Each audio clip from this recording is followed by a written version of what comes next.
Hey there everyone, and welcome to another daily dose of Aether Raids. Today's video features one match. This map is just a generic cluster of enemies. It looks like it could have been a save and rally cluster, but 1, there's no near save, 2, it's just wide open, and 3, everyone has weapons so they can all move. So I'm not really sure what this map is going for, but nothing particularly effective.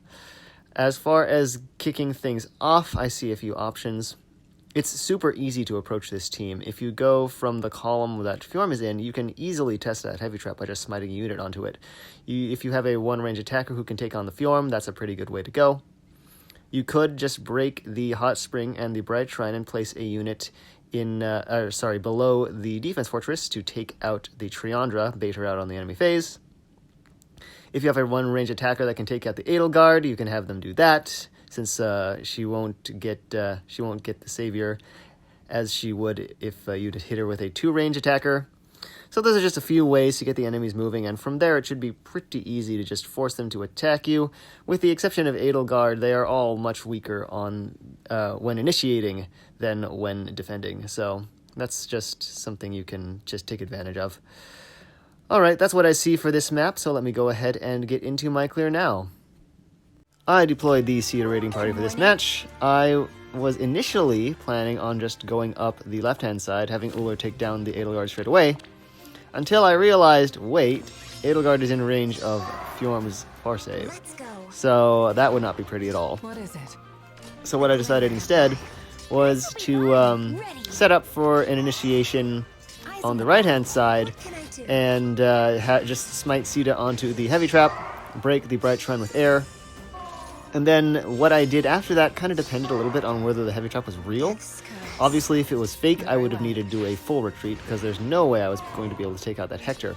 But since the trap was real, the one that Sita got bumped onto, the one in front of Hector is fake, so I was able to have my Harmonic Sita just run in and take him out.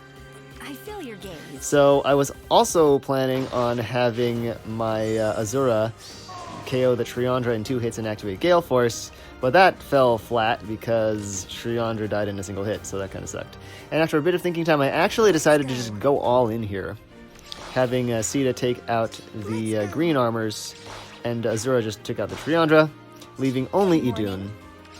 And since Idun does not have armored boots, although actually I guess even if she did have armored boots, that heavy trap looks like it affected her, so it would have stopped her from reaching Peony. So there was basically the idea was that Sita can handle Idun no problem. Unfortunately, she met the Zephyr Breath condition due to Fallen Edelgard being within 2 spaces of her, so Sita missed the KO, but no big deal. I decided to trip the bolt traps to get the damage on Fallen Edelgard since she was in range of both. It's not necessary to do that. With a full amount of setup, Ullr can take down Edelgard no problem.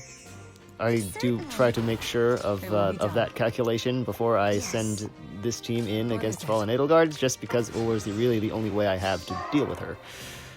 But yeah, just wanted to get that extra damage, maybe require a little less setup. Turned out to be unnecessary because the amount of damage she dealt to the Edelgard was enough such that she wouldn't have even needed the setup to get the KO. But oh well, couldn't hurt to do it. What is it?